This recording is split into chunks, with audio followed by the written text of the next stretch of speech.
Sa isang malayong baryo sa gilid ng kagubatan, namumuhay si Mang Omon, isang mahirap na magsasaka na kilala sa kaniyang kasipagan at kabutihang loob. Araw-araw, dala lamang ang kanyang kalabaw na si Kalisto. Siya'y nag-aararo sa kaniyang maliit na lupang tinaniman ng kamote. Hindi siya mayaman, ngunit kontento na sa ani at sa simpleng buhay kasama ng kaniyang pamilya. Isang dapit hapon habang malalim na ang kanyang pag-aararo, biglang lumamig ang paligid. Ang mga uwak ay nagsilayasan at ang hangin ay tila nagbabadya ng hindi pangkaraniwang pangyayari. Habang pinapasan ni Kalisto ang araro, napansin ni Mang Omon na tila bigla itong napatigil. Umatungal ang kalabaw, ngunit kakaiba ang tunog. Hindi ito karaniwang ungol ng hayop, kundi parang tinig na may kasamang panaghoy.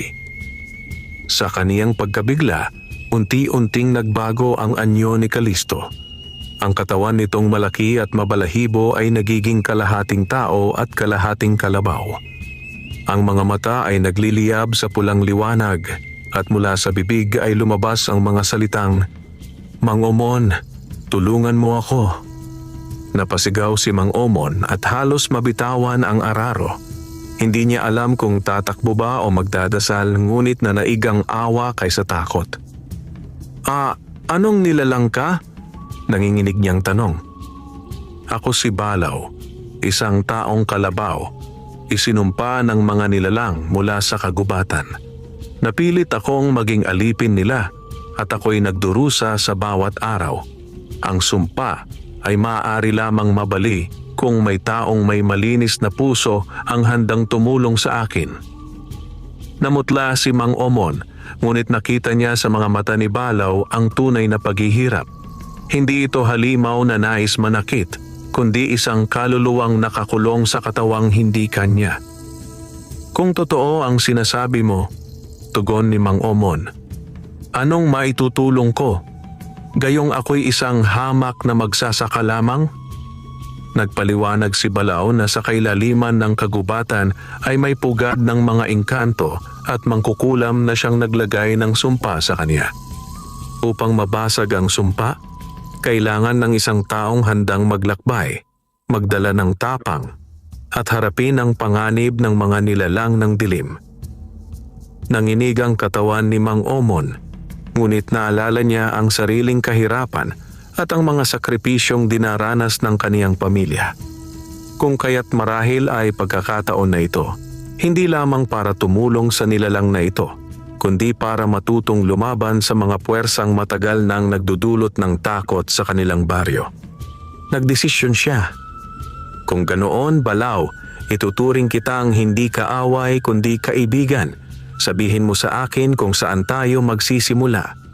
At doon nagsimula ang hindi inaasahang pakikipagsapalaran ng isang mahirap na magsasaka at ng nilalang na kalahating tao, kalahating kalabaw. Kinabukasan, maaga pa lamang ay nagpunta muli si Mang Omon sa kanyang taniman ng kamote. Habang naglalakad, bitbit ang kanyang lumang gulok, hindi niya maiwasang kabahan sa mga sinabi ng taong kalabaw na si Balaw kagabi. Sa isip niya, baka panaginip lamang ang lahat. Ngunit nang marating niya ang pinagtarakan ng araro, naroon si Balaw nakaluhod sa gilid ng sagingan, tila isang nilalang na nababalot ng dalamhati. "Mang Omon," wika ni Balaw na mababa ang tinig, "salamat at bumalik ka. Akala ko'y iiwan mo na lamang ako sa aking kapalaran." "Hindi ko man lubos maintindihan ang lahat ng ito," sagot ng magsasaka. "Ngunit kung totoo ang sumpa na nasa iyo, marapat lamang na may isang magtangkang tumulong. Ako na iyon." Nagliwanag ang mga mata ni Balaw na bagamat pulang-pula, ngay tila may ningning ng pag-asa. Itinuro niya ang hilagang bahagi ng kagubatan kung saan madalas marinig ng mga tao ang kakaibang mga iyak tuwing hating gabi. Doon, wika ni Balaw, naroon ang pugad ng mga engkanto at mangkukulam. Sa gitna ng kagubatan, may punong matandang balete. Doon sila nagtatagpo. Ngunit bago pa man natin marating iyon, Kailangang paghandaan mo ang iyong sarili. Hindi sapat ang gulok at dasal lamang. May mga bagay kang dapat malaman. Nakatitig si Mang Omon, sabay umupo sa damuhan. Doon nagsimulang ikwento ni Balao ang kanyang pinagmulan. Noong siya raw ay isang karaniwang kalabaw na alaga ng isang magsasakang yumao na, siya'y inaalagaan ng may pagmamahal at respeto. Ngunit isang gabi, habang nag-aalaga ang kanyang amo sa bukid, isang engkantadang mangkukulam ang dumating at pinilit silang dalawa. Ang magsasaka ay pinaslang at siya naman ay isinumpa. Mula noon, hindi na siya karaniwang hayop. Isang nilalang siyang nahahati sa anyong tao at kalabaw, bihag ng sumpang walang hanggan. Sa tuwing may buwan, nadarama ko ang bigat ng sumpa, dagdag ni Balao. Kung hindi ito masisira, unti-unti akong magiging ganap na halimaw na walang isip. Hindi na ako makikilala, hindi na ako Balao. Nanlumo si Mang Omon, ngunit sa halip na umatras, lalo siyang tumibay ang loob. Kung gayon, sagot niya, hindi lamang ikaw ang nailigtas ng sumpa, kundi maging kami, ang mga mahihirap na kagaya ko. Sapagkat kung sila'y nakapagsumpa sa isang alagang hayop, ano pa kaya ang kaya nilang gawin sa mga tao? Kailangang tapusin natin ito. Humanga si Balao sa tapang ng magsasaka. Dahan-dahan, nagbigay siya ng paalala. Sa paglalakbay mo, may 3 bagay kang dapat dalhin. Una, ang anting-anting na itinago ng iyong ama sa ilalim ng inyong bahay. Isang bilog na bato na kulay itim na may ukit na krus. Ikalawa, ang langis na gawa sa niyog na may 3 dasal na nakaukit sa bote. At ikatlo, ang iyong pusong handang magsakripisyo. Napatigil si Mang Omon. Hindi niya alam na may iniwang anting-anting ang kanyang ama. Ngunit naalala niya, nung bata pa siya, madalas sabihin ng matanda na may bagay na hindi niya dapat gagalawin sa ilalim ng sahig ng kanilang bahay. Kung ganoon, wika ni Mang Omon, kailangan kong umuwi at hanapin ang mga iyon. Tumango si Balao at saka naglahong muli ang kanyang anyo, nagbalik sa pagiging karaniwang kalabaw. Sa mata ng ibang tao, isa lamang itong hayop na nakatali sa araro, ngunit sa mata ni Mang Omon, isang kaibigang naghihintay ng paglaya. Sa gabing iyon, habang humihip ang hangin at bumubulong ang mga dahon ng kamote, nagsimula ang misyon ng isang hamak na magsasaka, isang paglalakbay na magbubunyag ng mga lihim na matagal nang nakatago sa kagubatan. Kinagabihan, nagmadaling umuwi si Mang Omon sa kanilang maliit na kubo. Ang buwan ay maliwanag sa kalangitan, tila ba ito mismo ang gumagabay sa kanyang mga hakbang. Sa loob ng kanyang dibdib, naghahalo ang kaba at pananabik. Totoo nga kaya ang sinabi ni Balao? May iniwang anting-anting ba talaga ang kanyang ama? Pagdating niya sa bahay, nadatnan niya ang kanyang asawa at mga anak na natutulog na. Ayaw niyang magdulot ng pag-aalala, kaya't dahan-dahan niyang isinara ang pintuan at saka umupo sa sahig na kawayan. Naalala niya ang mga salitang laging binibigkas ng kanyang ama noong siya'y bata pa. Omon, anak, huwag mong gagalawin ang sahig na iyan. May iniwan akong bagay na darating ang araw, magiging kailanganin mo. Ngunit hindi pa ngayon. Huminga ng malalim si Mang Omon at saka binunot ang ilang kawayan sa gilid ng sahig. Unti-unti, bumigay ang mga ito at sa ilalim may lumang kahon na yari sa kahoy na tila kinain na ng panahon. Nanginginig ang kanyang mga kamay nang buksan niya ito. Sa loob ay isang maliit na supot na yari sa telang abaka. Binuksan niya ito at lumantad ang isang bilog na bato na kulay itim, makinis at malamig sa palad. Sa ibabaw nito ay may nakaukit na krus at mga simbolong hindi niya mawari. Kasama rin nito ang isang bote ng langis, madilim ang kulay at may 3 ukit na dasal sa paligid ng sisidlan. Sa mismong paghawak niya sa bato, biglang humangin ng malakas at tila may bulong na dumaloy sa kanyang tainga. Anak, gamitin mo ito lamang sa kabutihan. Huwag mong hayaang lamunin ka ng takot. Napapitlag si Mang Umon. Boses iyon ng kanyang ama, malinaw at malambing kahit matagal na itong pumanaw. Napaluha siya, sabay hinaplos ang bato. Hindi siya nagkamali. Totoo ang lahat ng sinabi ni Balao. Itinabi niya ang anting-anting at langis sa kanyang bayong at saka bumalik sa paghiga. Ngunit hindi na siya dalawin ng mahimbing na tulog. Sa kanyang isipan ay paulit-ulit ang imahe ng kagubatan, ng punong balete at ng sumpang kailangang basagin.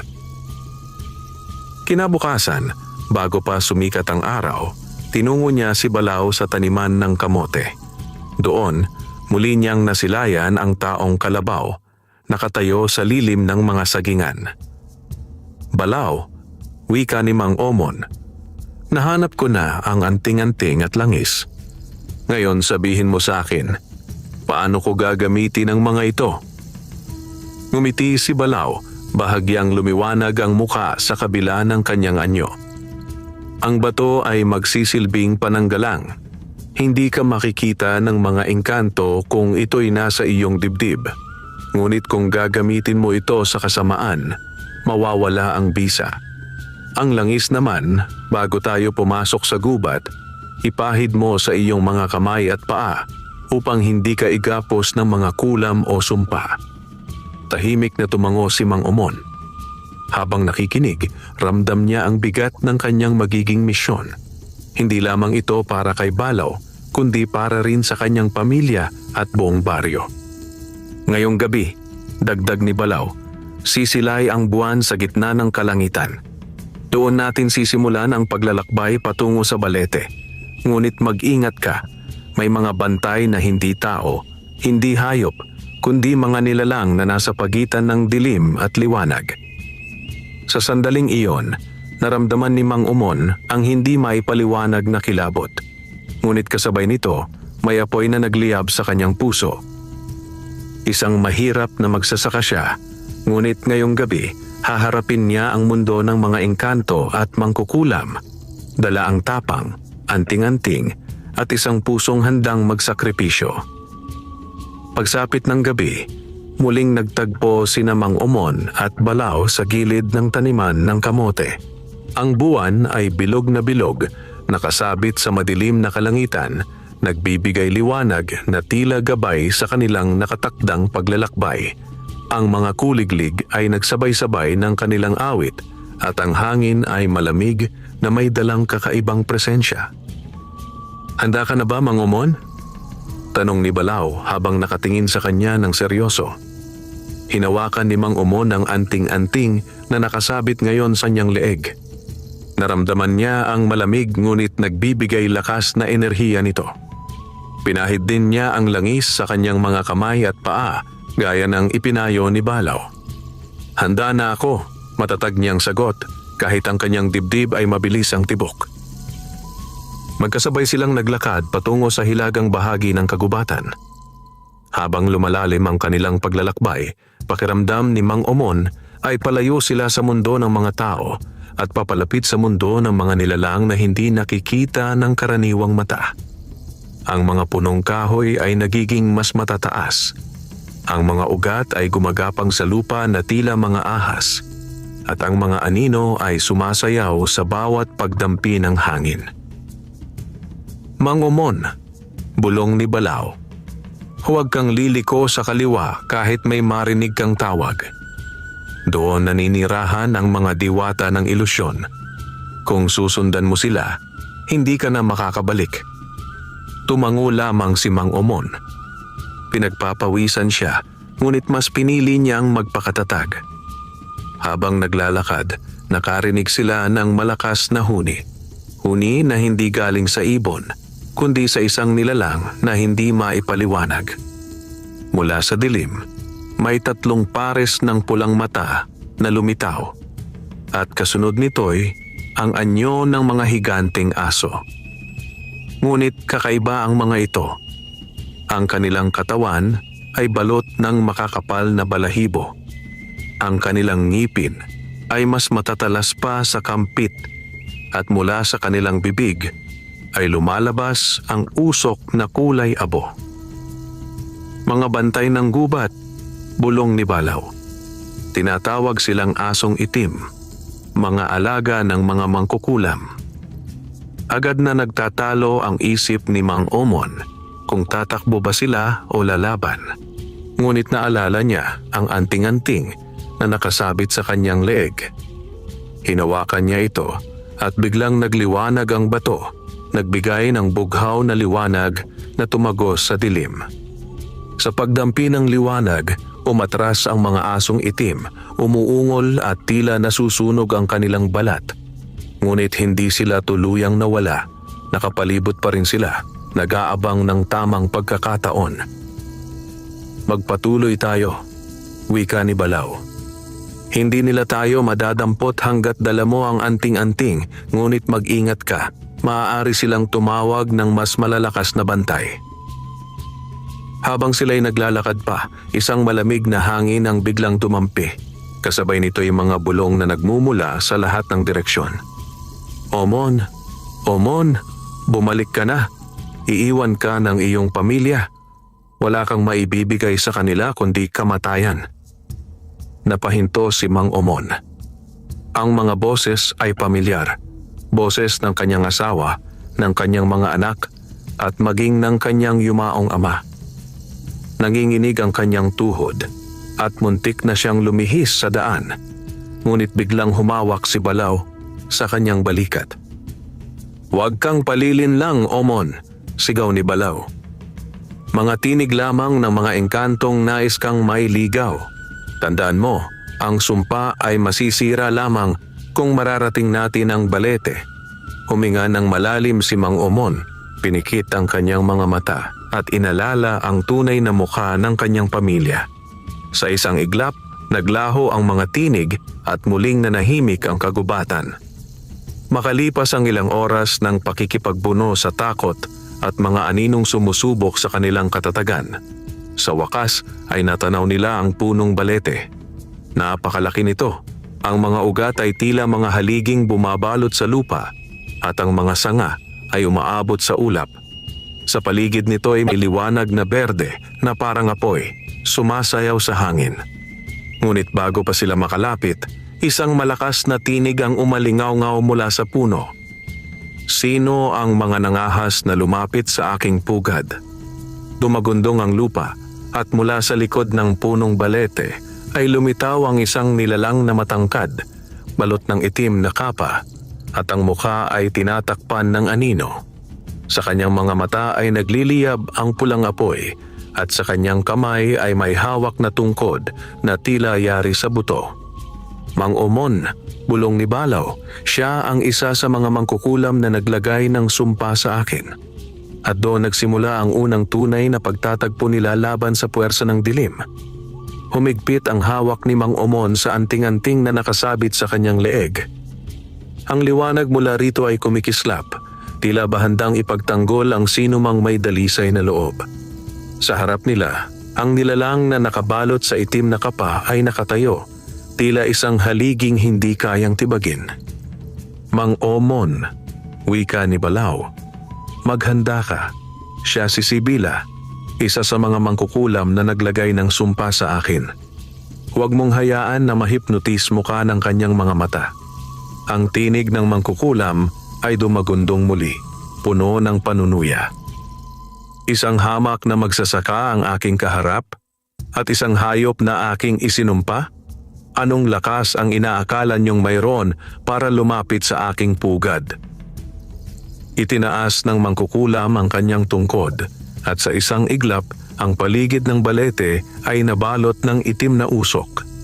Mula rito'y nagsilabas ang mga anino, mga nilalang na walang mukha, mahahaba ang mga daliri at ang katawan ay tila usok na may laman. Sila'y umikot kina Mang Omon at Balaw, handang lamunin ang kanilang mga kaluluwa. "Mang Omon," sigaw ni Balaw, "itapat mo ang anting-anting sa kanila." Agad na inilabas ni Mang Omon ang bilog na bato. Nagliwanag ito ng bughaw na liwanag at nang sumiklab ang liwanag, napaatras ang mga anino, tila nasusunog. Ngunit hindi sila tuluyang nawala. Bumabalik pa rin sila, muling naglalakbay sa paligid. Tumawa si Sibila. Hangal. Ang anting-anting ay proteksyon lamang. Hindi mo kayang talunin ang mga nilalang ng dilim gamit niyan. Sa kabila ng kanyang takot, umatras si Mang Omon ng isang hakbang at humugot ng gulok. Ang gulok na iyon ay luma, gamit niya sa pagbubungkal ng lupa. Ngunit sa kanyang mga kamay ngayon, tila ito'y naging sandata ng kapalaran. Hindi ko man alam ang lahat ng lihim ng inyong kapangyarihan. Matatag na wika ni Mang Omon, ngunit isa akong ama at magsasaka. Hindi ninyo kailanman matatalo ang pusong lumalaban para sa kanyang pamilya at bayan. At sa unang pagkakataon, sumugod si Mang Omon, hindi bilang isang ordinaryong tao, kundi bilang mandirigmang handang harapin ang anino ng dilim. Mabilis ang pag-atake ng mga anino, ngunit sa bawat pag-ikot ng kanyang gulok, sumisiklab ang liwanag mula sa anting-anting at natataboy ang mga ito. Samantala, si Balaw ay sumugod gamit ang kanyang mabigat na katawan. Winasak ang ilan sa mga aninong tila usok na naglalakbay. Ngunit si Sibila, nakatayo lamang at nagmamasid. Sa bawat galaw ng kanyang kamay, mas maraming anino ang lumilitaw. Hindi napapagod, hindi nauubos. Mang Omon, hingal ni Balaw. Hindi sapat ang lakas natin. Kailangan mong gamitin ang langis. Nabigla si Mang Omon, ngunit agad na kinuha ang bote ng langis mula sa kanyang bayong. Binuksan niya ito at nang pahiran niya ang kanyang mga kamay at paa, biglang nagkaroon ng kakaibang init sa kanyang katawan. Ang bawat galaw niya ay naging mas mabilis, mas magaan, at sa bawat hampas ng kanyang gulok ay tila ba may apoy na lumalabas. Nagsimulang matunaw ang mga anino sa bawat sulyap ng apoy na iyon. Nagalit si Sibila at sa unang pagkakataon, umusad siya mula sa ilalim ng balete. Itinaas niya ang kanyang tungkod at isang malakas na kidlat ang bumagsak sa lupa. Hindi ka dapat nakapasok dito, magsasaka. Ang iyong dugong mortal ay hindi dapat lumaban sa amin. Tumama ang kidlat ilang pulgada mula kay Mang Omon at muntik na siyang tumilapon kung hindi siya naagapan ni Balaw. Ngunit kahit nanginginig, muli siyang tumayo. Sa gitna ng laban, narinig ni Mang Omon ang isang bulong mula sa kanyang anting-anting. Itapat mo sa puno, doon nakatali ang kanyang kapangyarihan. Napatigil siya. Ang balete, iyon ang pinagmumula ng lakas ni Sibila. Kung mawawala ang kanyang pugad, mawawala rin ang kanyang kapangyarihan. Balaw, sigaw niya. Kailangan nating sirain ang ugat ng puno. Tumango si Balaw at magkasabay silang sumugod. Habang binabalanse ang kanilang sarili laban sa mga anino at sa galit ng mangkukulam, si Mang Omon ay buong lakas na humampas ng gulok sa ugat ng balete at sa bawat paghiway lumalabas ang berdeng liwanag na tila dugo ng puno. Sumigaw si Sibila, puno ng galit at pangamba. Huwag mong gagalawin ang aking pugad. At doon nagsimula ang pinakamatindi nilang paglalaban. Ang sagupaan ng isang hamak na magsasaka at ng isang makapangyarihang mangkukulam. Dumadagundong ang lupa sa bawat sigaw ni Sibila. Ang hangin ay nagiging mabigat, puno ng alingasngas ng mga kaluluwang nakagapos sa balete. Habang si Mang Omon ay patuloy na humahampas ng kanyang gulok sa mga ugat ng puno, ramdam niya na hindi basta-basta ito kahoy lamang. Tila ba bawat hiwa ay nagdudulot ng sakit at galit sa mismong espiritu ng kagubatan. Hindi mo nauunawaan, sigaw si Sibila, nanginginig ang tinig sa gitna ng galit. Ang punong ito ay hindi lamang puno, ito ang puso ng sumpa. Sa bawat ugat na iyong winawasak, libo-libong kaluluwa ang nawawala sa aking kapangyarihan. Ngunit hindi nagpatinag si Mang Omon. Sa bawat paghiwa ng kanyang gulok, mas lumalakas ang liwanag ng kanyang anting-anting at ang apoy na lumalabas mula sa langis sa kanyang mga kamay ay sumusunog sa berdeng likidong tumatagas mula sa mga ugat. Balaw! Sigaw ni Mang Omon habang humahampas ng gulok. Ano ba ang tunay na lihim ng punong ito? Habang lumalaban sa mga aninong pilit bumabalik, sumagot si Balaw. Ito ang kanilang sisidlan. Dito nila ay kinukulong ang mga kaluluwang kanilang isinumpa at inalipin. Ang aking pagkatao ay nakagapos din dito. Kung mawawasak natin ang puso ng balete, masisira ang sumpa at ako'y muling magiging malaya.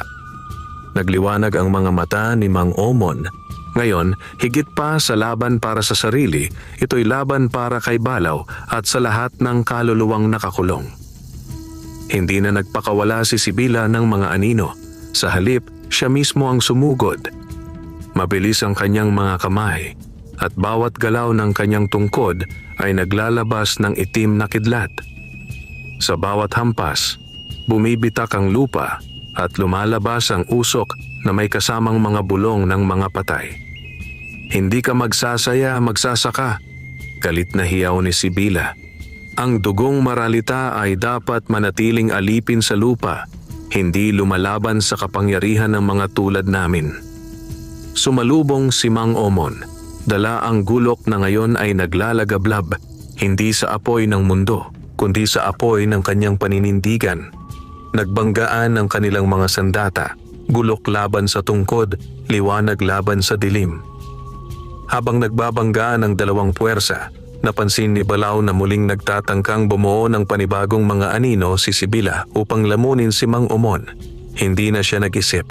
Sumugod siya gamit ang kanyang buong lakas. Iniharang ang sarili sa pagitan ni Mang Omon at ng mga anino. "Balaw," sigaw ni Mang Omon. "Huwag kang tumigil," sigaw ni Balaw habang tinatanggap ang pag-atake. "Ituloy mo, sirain mo ang puso ng balete, iyon lamang ang daan." Tinanggap ni Balaw ang sugat at hapdi, ngunit nanatili siyang nakatayo, gamit ang kanyang katawan upang harangan ang mga anino. Sa gitna ng lahat, biglang nagliwanag ang anting-anting ni Mang Omon. Ang bughaw na liwanag ay tila nag-utos sa kanyang mga kamay. Sa isang malakas na sigaw, inangat niya ang kanyang gulok at buong lakas na humampas sa pinakaugat ng balete. Sa isang iglap, sumabog ang liwanag mula sa puno. Ang berdeng apoy na bumabalot dito ay nagliyab at ang mga kaluluwang nakakulong ay nagsilabas. Mga hugis na parang mga ibong puti, lumilipad pataas sa kalangitan. "Hindi! Hindi mo maaaring sirain ang aking pugad," sigaw ni Sibila, bago siya lamunin ng apoy at liwanag na nagmula sa puno mismo. Ang kanyang tinig ay naglaho at ang katawan niyang nababalot ng anino ay nag-abo, tinangay ng hangin. Sa unang pagkakataon matapos ang mahabang panahon, naging tahimik ang kagubatan. Wala nang anino, wala nang bulong ng mga patay. Tanging ang malamig na ihip ng hangin at ang liwanag ng buwan ang natira. Ngunit sa gitna ng katahimikan, bumagsak si Balaw, sugatan at nanghihina. Unti-unti ay bumalik ang kanyang anyo. Mula sa kalahating tao't kalahating kalabaw, siya'y muling nagiging karaniwang kalabaw, ngunit may mga matang nagliliwanag ng pasasalamat. "Mang Omon," mahina niyang wika, "isa kang ang tunay na bayani, hindi lamang para sa akin kundi para sa lahat ng inalipin ng sumpa." Napayuko si Mang Omon, ramdam ang bigat ng sakripisyo ng kanyang kaibigan. Ngunit bago pa siya tuluyang lamunin ng lungkot, naramdaman niyang may paparating pa. Isang puwersang mas malakas kaysa kay Sibila, nagmumula sa kailaliman ng kagubatan. At doon natapos ang unang laban, ngunit hindi pa tapos ang digmaan. Nakatitig si Mang Omon sa katawan ni Balaw na nakahandusay sa tabi ng balete. Ang kanyang dibdib ay mabigat. Hindi malaman kung tagumpay ba o trahedya ang kanilang naranasan. Sa isang banda, nawasak ang sumpa ni Sibila at napalaya ang mga kaluluwang bihag. Ngunit sa kabilang banda, ramdam niya na hindi pa tapos ang lahat. Tila nagsisimula pa lamang ang tunay na pakikipagsapalaran. Tahimik ang kagubatan, tila ba nagpapahinga matapos ang malupit na sagupaan. Ngunit sa katahimikan na iyon, may kakaibang lamig na bumabalot. Ang mga dahon ng puno ay hindi gumagalaw, at ang mga kuliglig na kanina'y umaawit ay biglang natahimik. Lumapit si Mang Omon kay Balaw. Inalalayan niya ang ulo ng kaibigan at nagsalita. Balaw, magpahinga ka. Hindi ko hahayaang masayang ang sakripisyo mo. Nagpumilit ngumiti si Balaw. Omon, may mas malaki pa. Si Sibila ay isa lamang bantay. Ang tunay na pinagmulan ng sumpa ay hindi pa natin nahaharap. Nabigla si Mang Omon. Ano? Kung ganoon, sino pa ang higit na makapangyarihan sa kanya? Bago pa makasagot si Balaw, biglang umihip ang malamig na hangin mula sa kailaliman ng gubat. Kasabay nito ay ang unti-unting pag-uga ng lupa at mula sa kalayuan ay narinig ang isang tinig na malalim at dumadagundong parang nagmumula sa ilalim ng lupa. Sino ang naglakas loob na wasakin ang aking pugad? Ang tinig ay nagdulot ng kilabot kay Mang Omon. Hindi ito kagaya ng tinig ni Sibila, mas mabigat, mas puno ng kapangyarihan at tila bakayang yumanig sa kaluluwa ng kahit sinong makaririnig. Mula sa gitna ng kagubatan, may unti-unting lumabas na anyo. Isang dambuhalang nilalang, nakabalot sa mahabang balabal na kulay abo at ang muka ay natatakpan ng maskara na yari sa buto ng tao. Sa kanyang mga kamay ay may hawak na tungkod na mas mahaba kaysa sa tao at sa ulo nito'y nakaukit ang hugis ng isang ahas na nakabuka ang bibig. Siya. Bulong ni Balaw, halos hindi makapagsalita. Si Lakan Tumao, ang pinuno ng lahat ng mangkukulam sa kagubatan. Ang mga mata ni Lakan Tumao ay nagliliyab ng apoy na kulay lila. Sa bawat hakbang niya, nagdidilim ang paligid. Ang mga halaman ay natutuyo at ang mga hayop na naroon ay nagsitakas. Magsasaka, dumagundong na wika ni Lakan Tumao. Hindi mo alam ang iyong pinasok.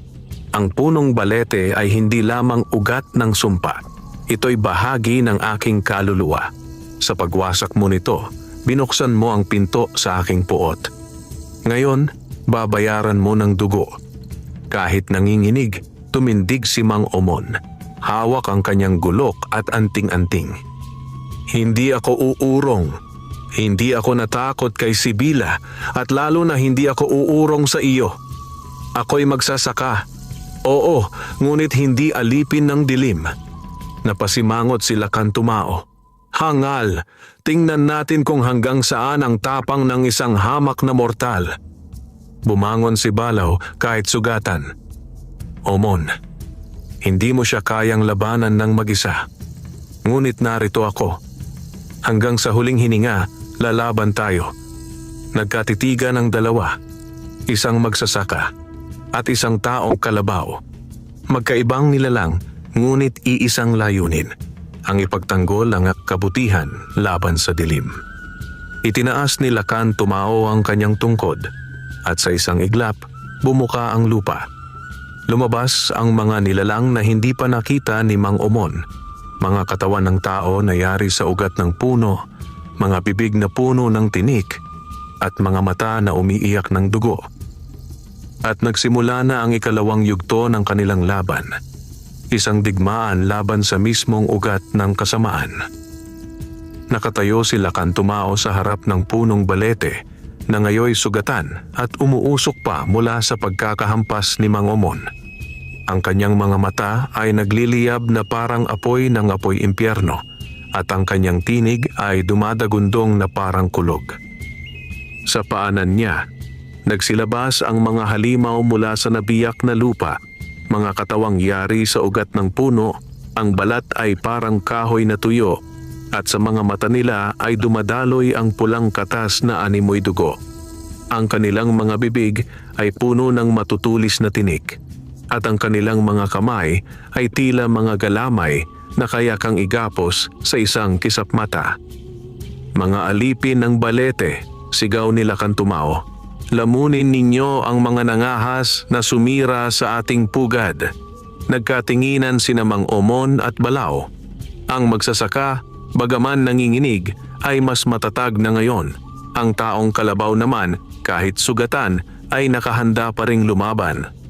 Omon, bulong ni Balaw. Ako ang haharap sa mga halimaw na iyan. Malakas ang kanilang katawan, ngunit kaya kong sagupain gamit ang aking lakas. Ikaw, huwag kang mag-aksaya ng oras. Ang tunay na panganib ay si Lakan Tumao. Ang anting-anting at langis ang iyong sandata laban sa kanya. Ngunit paano ka? Tanong ni Mang Omon. Ngumiti si Balaw kahit dumadaloy ang dugo mula sa kanyang balikat. Huwag kang mag-alala. Hanggat ako'y humihinga, hindi kita iiwan. Sumugod ang mga nilalang na yari sa ugat. 4, 5, 6. Sabay-sabay silang lumapit. Ang mga galamay ay umuugong sa ere. Hinampas sila ni Balaw gamit ang kanyang sungay at malakas na mga bisig. Ang bawat banggaan ay parang lindol at ang mga galamay ay nadudurog sa kanyang bigat. Ngunit hindi sila madaling matalo. Sa bawat galamay na kanyang napuputol, muling tumutubo ang bago, mas mahaba at mas matalim. Samantala, si Mang Omon ay sumugod kay Lakan Tumao, dala ang kanyang gulok na pinapaso ng apoy mula sa langis. Ang bawat hakbang niya ay pinapaiting ng liwanag ng anting-anting na humaharang sa mga sumpang ibinabato ng mangkukulam. Ngunit hindi basta-basta si Lakan Tumao. Itinaas niya ang kanyang tungkod at isang malakas na alon ng enerhiya ang tumama kay Mang Omon, dahilan upang siya ay tumilapon sa lupa. Magsasaka, sigaw ni Lakan Tumao. Hindi ka bayani, ikaw ay abo lamang sa aking harapan. Muling tumindig si Mang Omon kahit sugatan. Oo, ako'y magsasaka, isang dukha. Ngunit mas pipiliin ko pang mamatay ng lumalaban kaysa mabuhay na alipin ng dilim. Itinaas niya ang kanyang gulok at sumugod muli, sabay hampas ng buong lakas. Sa ikalawang hampas ni Mang Omon, tumama ang gulok sa tungkod ni Lakan Tumao. Sa pagkakabanggaan, isang nakakasilaw na liwanag ang sumiklab. Ang lupa ay yumanig at ang mga halimaw na yari sa ugat ay napaatras. Samantala, si Balaw ay nakakita ng pagkakataon. Ginamit niya ang kanyang natitirang lakas at sinuwag ang isa sa pinakamalaking halimaw, winasak ito hanggang sa maging abo. Ngunit kasabay nito, tumanggap siya ng sugat sa kanyang tagiliran mula sa isang galamay. "Omon!" sigaw ni Balaw. "Tapusin mo na ang balete. Sirain mo ang natitirang ugat sa likuran. Doon siya kumukuha ng lakas." Narinig ni Lakan Tumao ang sigaw ni Balaw at naggingit-ngit. "Hindi ko hahayaang sirain mo ang aking puso." Umagsak ang isang kidlat mula sa kanyang tungkod. Tumama sa paligid ni Mang Omon at muntik na siyang tamaan.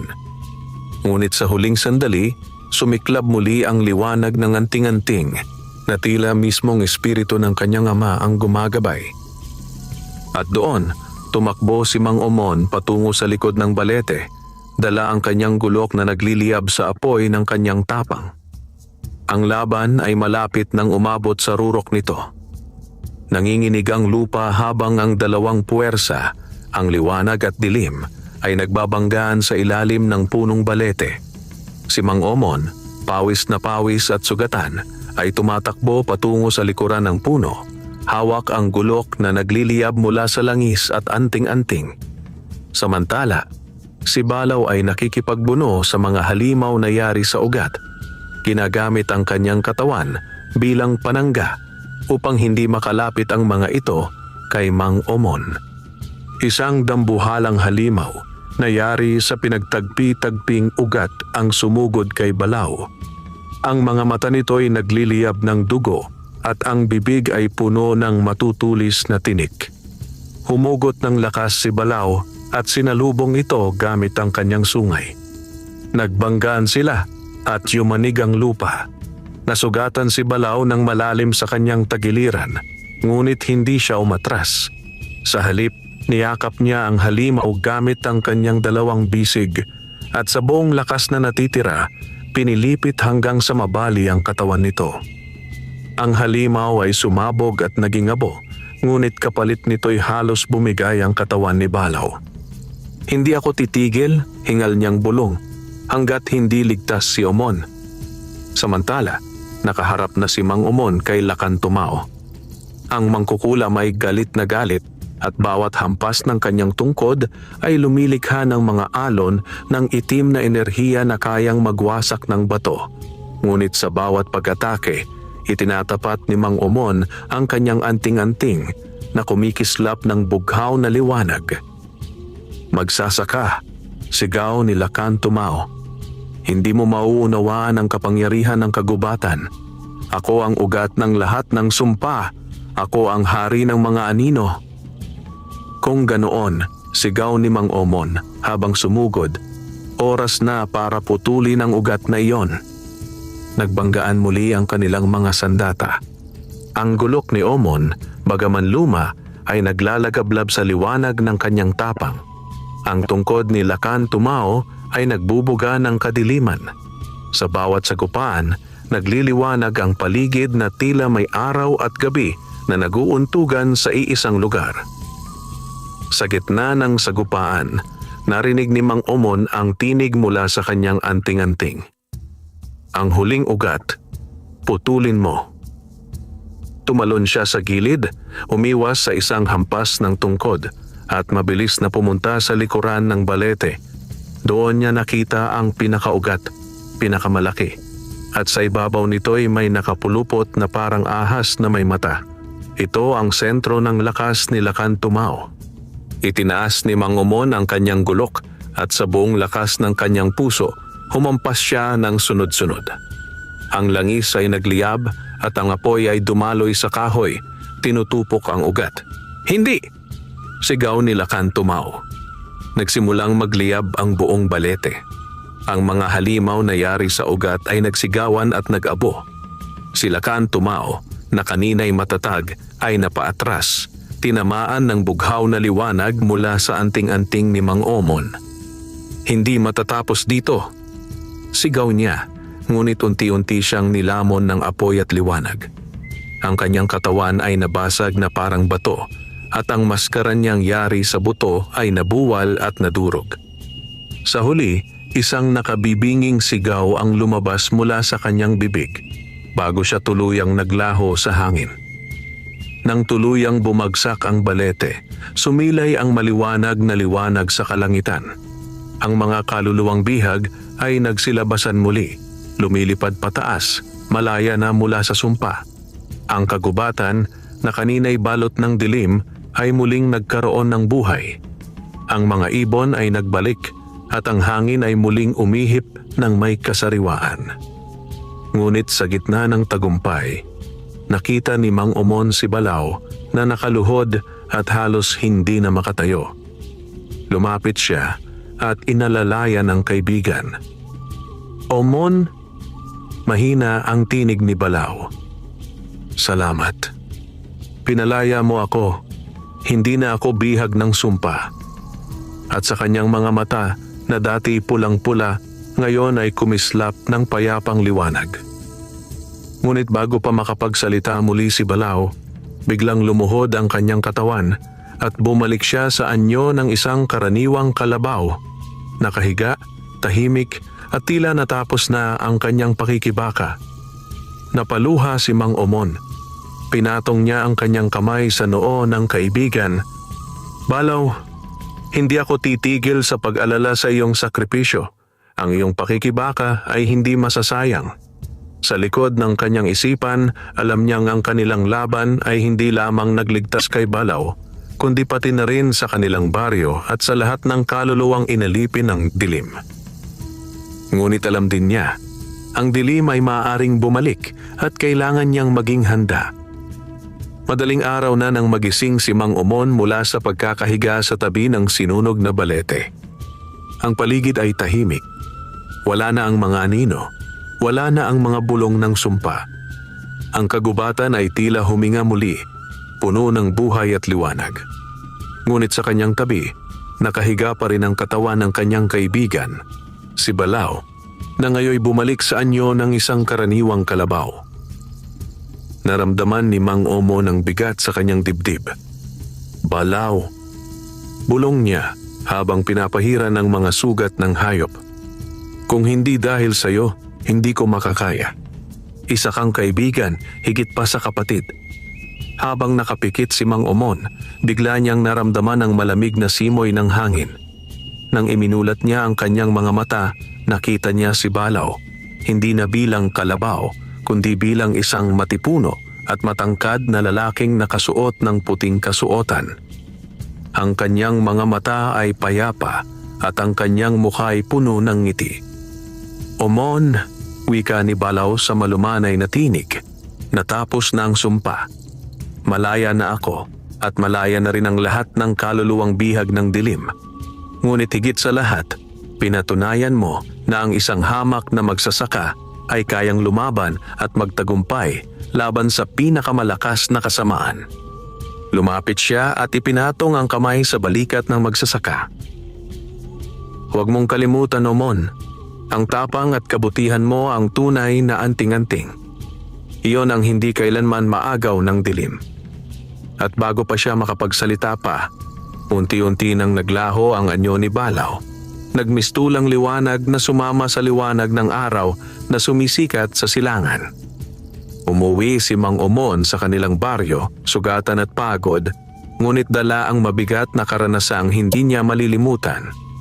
Sa una, ang mga tao'y nagulat sa kanyang anyo, duguan, pawis na pawis, at may dala pang gulok na nagliliyab sa araw. Ngunit nang ikwento niya ang nangyari, unti-unti silang naniwala, lalo na nang makita nilang ang kagubatang matagal nang kinatatakutan ay muli ng payapa. Ang mga matatanda ng baryo ay lumapit sa kanya at nagbigay galang. "Omon," wika ng isa, "hindi lamang ikaw magsasaka, ikaw ay isang bayani. Dahil sa iyo, ligtas na ang ating baryo sa dilim." Ngunit tumanggi si Mang Omon sa papuri. "Hindi ako bayani. Isa lamang akong tao na tumulong sa isang kaibigan. Kung may bayani, siya iyon. Si Balaw." Muling nagbalik si Mang Omon sa kanyang taniman ng kamote. Doon, habang hawak ang kanyang gulok at inaayos ang mga pilapil, muli niyang naramdaman ang hangin na tila bulong ng isang kaibigan. At tuwing siya'y nag-aararo, sabi ng mga taga-baryo, parang may nakikitang kalabaw sa kanyang tabi, nakatayo sa gilid ng bukid na tila binabantayan siya. Hindi na muling lumitaw si Balaw sa kanyang anyo, ngunit nanatili siya sa alaala at puso ni Mang Omon. Isang paalala na kahit sa pinakamahirap na magsasaka, may kakayahang magligtas at lumaban para sa kabutihan. At mula noon, ang pangalan ni Mang Omon at ng taong kalabaw na si Balaw ay naging alamat sa baryo.